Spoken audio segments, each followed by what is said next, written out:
국어는 절대 시간을 배신하지 않아요. 안녕하세요, 여러분. 경희대 김미미입니다. 오늘은 드디어 지난 시간부터 말씀드렸던 국어 공부법에 대해 말씀을 드리려고 이렇게 영상을 켰습니다. 오늘 하나하나 차근차근 말씀을 드릴 건데 이 국어 공부법에 관련해서는 세 개의 영상으로 올라갈 예정이고요. 하나는 비문학, 그리고 하나는 문학, 그리고 하나는 전체적으로 이제 어떻게 공부를 해야 되는지 말씀을 드릴 거예요. 그 전에 앞서서 여러분, 국어 공부를 하기 전에 꼭 말씀드리고 싶은 얘기는 뭐냐면, 여러분, 국어를 공부하는 시간은 절대 배신하지 않습니다. 그만큼 국어는 내가 진짜 얼마만큼의 시간을 투자하느냐에 따라서 공부 실력의 정도가 엄청 차이가 납니다. 국어도 논술도 마찬가지예요. 제가 국어 공부법을 또 알려드리는 이유는 국어 실력이 느는 만큼 논술 실력도 같이 늘 수밖에 없고 영어 역시 마찬가지입니다. 그래서 국어, 영어, 논술 이 세 개는 항상 성적이 비슷하게 오른다고 생각을 하시면 돼요. 여러분 아시다시피 국어를 잘하는 애들이 영어를 못하는 경우는 사실 거의 없습니다. 진짜로. 그래서 세 개를 같이 올린다고 생각을 하셔서 제가 알려드리는 공부법대로 꾸준히 공부를 하시다 보면 진짜 수능 당일에는 엄청 점수가 올라가 있을 거예요. 그러니까 제가 설명드리는 이 공부법이 조금은 어렵고 다소 시간이 많이 걸린다 하더라도 꼭 참고 매일매일 정해진 분량을 하시다 보면 진짜 오래 안 걸려요. 딱 4개월만 하세요. 지금부터 4개월이면 3, 4, 5, 6. 6월까지 해서 6월 모평에서 한번 빛을 발하고 9월 모평에서 9 치고 수능날 1등급, 2등급 충분히 받으실 수 있습니다. 그래서 오늘은 비문학을 어떻게 공부하는지부터 말씀을 드리려고 합니다. 정석으로 잡아가서 절대 흔들리지 않고 안정적으로 높은 점수를 받을 수 있도록 준비를 해봅시다. 여러분, 일단 국어 공부를 하기 전에 앞서서 내가 스스로 다짐해야 될 게 있습니다. 첫 번째로 하루에 내가 정해진 분량은 무조건 한다.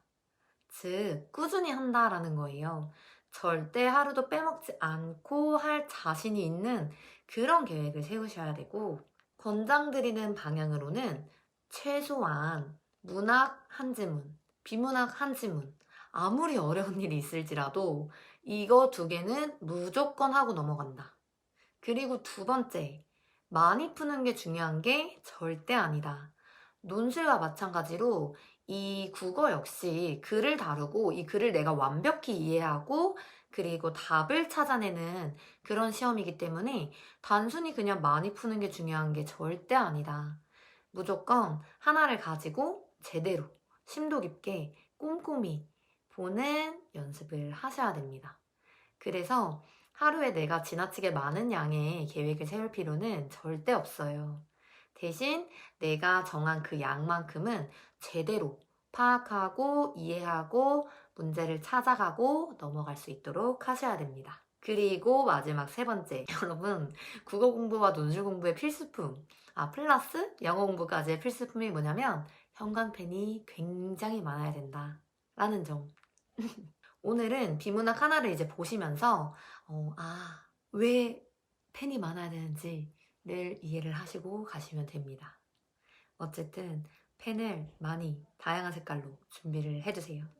우선 어떤 문제집을 풀어야 될까요? 라고 물어보시는 분들에게 추천드리고 싶은 거는 진짜 그냥 말 그대로 기출문제 푸시는 게 제일 좋아요.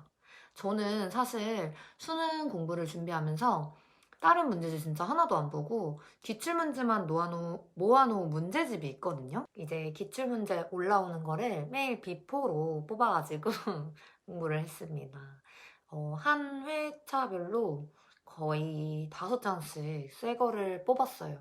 그거를 이제 반복적으로 봤기 때문에 사실 그거 외에 이제 시중에서 파는 문제집은 진짜 절대 풀지 않았고 그냥 그거를 바탕으로 반복적으로 계속 풀었던 것 같아요. 많은 분들이 한 번 푼 거를 다시 풀어볼 때 이게 전에 풀었던 거라서 답이 또 생각난다든지 어디서 찾았는지 생각날 거라고 다들 생각을 하시는데 사실 진짜 그렇지가 않아요. 다시 풀어봐도 내가 헷갈렸던 데서 또 헷갈려. 그리고 답은 이거가 기억나지만 왜 이건지를 까먹을 때가 진짜 많아서 정말 다시 풀었을 때 완벽하게 이 지문에서 답을 찾아서 쓸 때까지 계속 반복적으로 좀 복습을 하기도 했습니다. 그래서 어쨌든 제가 본 거는 진짜 기출문제랑 그리고 EBS 교재를 위주로 공부를 했어요. 2020학년도 수학능력시험 문제를 풀어보도록 하겠습니다. 국어를 풀 때 진짜 중요한 건 O와 X의 표시를 잘 활용할 줄 알아야 된다는 건데요. 맞는 지문에는 동그라미를, 틀린 내용에는 X 표시를 분명히 해주셔야 돼요. 또 문제를 풀 때는 문제부터 읽으면서 전략을 세우는 게 굉장히 중요합니다.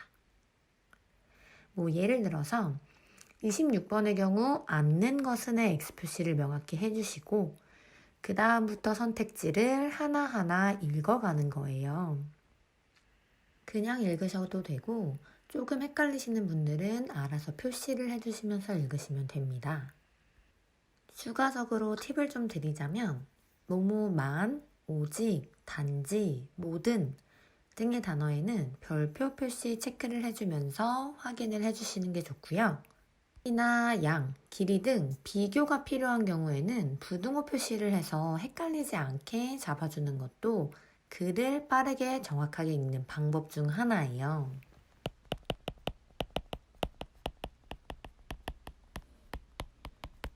27번 역시 마찬가지로 아는 이라는 부분에 X를 쳐주고 문제에 나온 A가 무엇인지를 빠르게 확인을 해줍니다.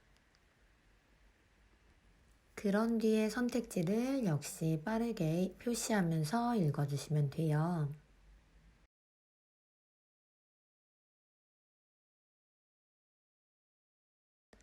28번 역시 적절하지 않은 것이라는 거에 분명하게 표시를 해주시고 해당 문제처럼 지문의 키워드와 보기의 키워드를 비교해야 될 때는 지문을 먼저 읽은 뒤에 보기를 다시 확인해 주시는 게 좀 더 정확하게 풀 수 있는 방법입니다. 22번처럼 옳은 것을 찾을 때는 동그라미 표시를 분명히 해줍니다.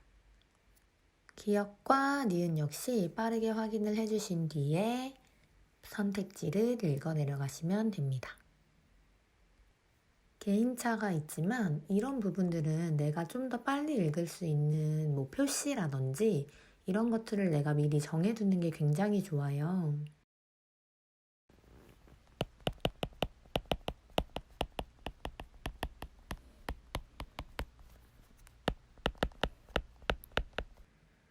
문제를 빠르게 읽고 내가 알아볼 수 있도록 익숙해지는 것이 시간을 단축하고 동시에 정확하게 답을 찾아낼 수 있는 가장 중요한 점입니다.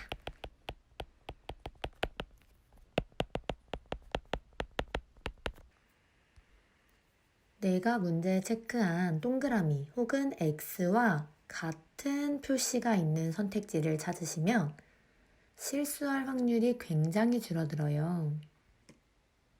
지문을 근거로 답을 찾을 때는 선택지에 O, X 세모 표시를 분명하게 해줍니다. 항상 답을 지문의 근거에서 찾을 수 있도록 해주시는 게 전제 조건이고요. 내가 문제를 다 풀고 다시 지문을 분석할 때는 이렇게 문단별로 나눠주시는 게 첫 번째예요. 실제 시험에서도 저는 시험지를 받자마자 빠르게 문단부터 구분할 수 있도록 표시를 해두었습니다.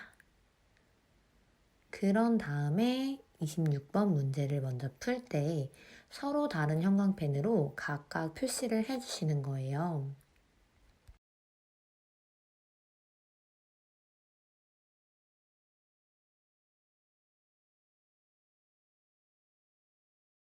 자, 이제 본격적으로 지문을 읽기 시작하는 거예요. 실전 문제를 풀 때와는 다르게 정확하게 읽는 게 굉장히 중요합니다. 좀 더 정확하게 읽기 위해서는 나만의 독해 기호를 준비해 두는 것도 하나의 방법인데요. 예를 들어 키워드에는 동그라미, 부정어에는 세모, 정리에는 화살표, 중요한 거에는 별표처럼 말이에요.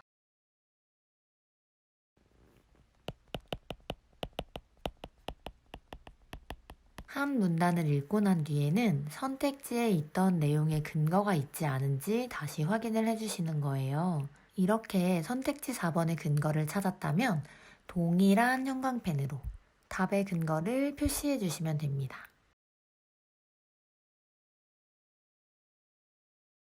그런 다음 해당 문단의 주제를 한 문장으로 정리를 해주셔야 한 문단이 끝이 나는 거예요. 두 번째 문단 역시 하나하나 읽어 내려가기 시작합니다. 보시면서 답의 근거가 없다 싶으시면 미련 없이 넘어가셔도 되고요.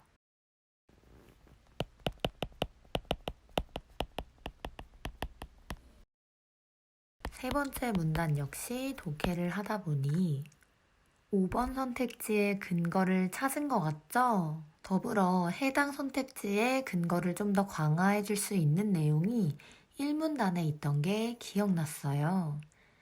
그럼 두 문장 모두 선택지 5번과 같은 색깔로 표시를 해주시면 됩니다. 네 번째 문단도 열심히 읽고 있었는데, 아까 봤던 선택지의 내용이 역시 그대로 보이네요. 천천히 읽어보니까 선택지 1번에 대한 근거인 것 같아요. 보니까 주체가 잘못되어 있네요.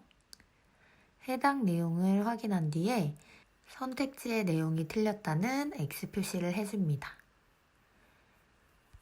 적절하지 않은 내용과 동일한 X 표시를 갖고 있기 때문에 1번을 답으로 체크하고 넘어가 주시면 돼요. 답을 찾았지만 우리는 멈추지 않고 지문을 계속 읽어 내려갈 거예요. 선택지에서 왜 답이 아닌지, 단순히 정답만 찾는 게 아니라 왜 이게 정답이 될 수 없는지까지 찾아주는 게 국어 정리의 가장 기본이기 때문이에요. 여러분, 수능 국어는 절대 근거 없는 선택지를 내지 않습니다. 모든 선택지들은 그 답을 찾을 수 있는 근거가 무조건 지문에 있어요. 해당 내용을 기억하셔서 답의 근거를 지문에서 찾을 수 있도록 연습을 반복하시면 됩니다.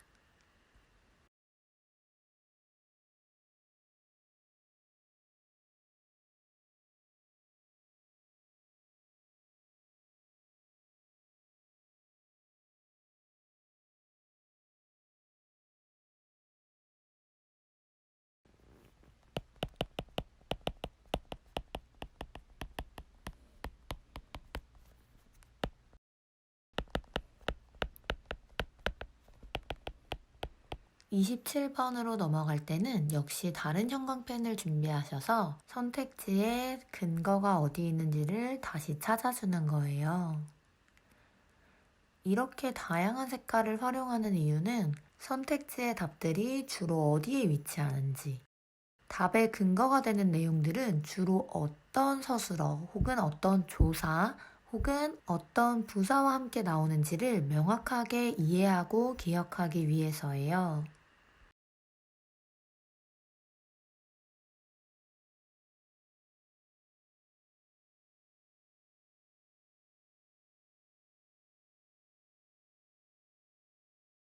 28번의 경우 지문을 모두 읽은 다음에 대충의 흐름을 파악한 뒤 보기를 천천히 읽어주는 겁니다. 실제 문제를 푸실 때도 보기가 나오는 경우는 해당 전략을 사용하시면 돼요. 정리를 할 때는 마찬가지로 기존에 있던 것과 다른 펜들을 사용해 주시는 게 좋고요. 여러분, 막 형광펜을 완전히 다르게 사용하실 필요는 없어요. 제시문에서 하나의 문장이 여러 선택지의 근거가 되기도 하기 때문에 그 경우에는 지문에 있는 색과 같이 맞춰서 선택지에 표시를 해주는 것도 방법입니다. 또 도저히 안 되겠다 하시는 분들이라면 그냥 단순히 뭐 몇 번에 몇 번 선택지 이렇게 표시를 하셔도 되기는 합니다. 다만 이 경우에는 한눈에 들어오지는 않기 때문에 형광펜을 사용하시는 게 좀 더 글 전체 맥락을 이해하는 데 혹은 근거가 어디 있는지 찾는 그 연습을 하는 데에 좀 더 수월한 방향이기는 해요. 해당 방법으로 문제에 있는 모든 선택지들을 이해하시면 됩니다, 여러분. 처음에는 어렵지만 하다 보면 너무 재밌는 색칠 공부가 돼요.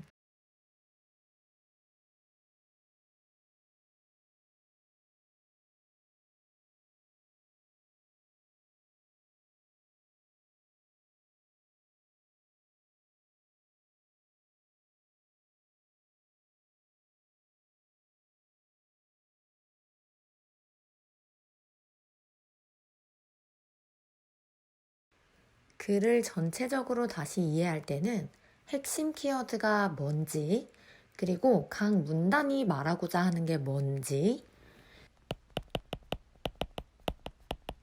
그리고 이 각 문단이 모여서 이 전체의 글 구조가 어떻게 되는지 이 세 가지를 중점적으로 봐주시면 됩니다.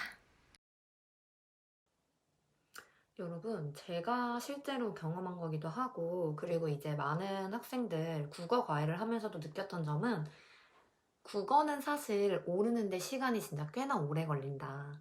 그치만 꾸준히 하고 진짜 포기하지 않고 계속 하다 보면 점수는 정말 무조건 오릅니다. 이게 제가 봤을 때 보편적으로 4개월 정도는 진짜 이 계획대로 꾸준히 해주시는 분들은 최소 2등급은 올라요. 진짜. 그리고 오른 뒤에 이게 쉽게 떨어지지 않아요. 이게 정말 국어를 공부하는 정석의 방법입니다. 이거 많이 푼다고 뭐 시중에 있는 문제집 그냥 양치기 한다고 될 문제가 절대 아니에요. 그냥 내가 하나를 진짜 이해를 제대로 하고 문장 간의 관계를 진짜 명확히 알고 답을 풀었는지, 답을 찾아서 풀었는지, 찍어서 풀었는지 이런 게 정말 굉장히 중요합니다. 이렇게 비문학은 한번 정리하는데 굉장히 많은 시간이 걸립니다. 그래서 제가 진짜 많이 안 바라고 하루에 최소 1개, 그리고 진짜 많아도 3개면 충분하다. 2개? 저는 그래서 일단은 항상 공부 시간을 정할 때 절대 이제 막 몇 시간 국어, 몇 시간 영어 이게 아니라 언어 몇 회. 아니. 비문학 몇 개, 문학 몇 개, 그리고 영어 지문 몇 개, 그리고 수리, 수리 진짜 안 했는데 수리 몇 개. 아, 수리만 시간을 정해서 했다. 그래서 수리를 못 했나 봐요.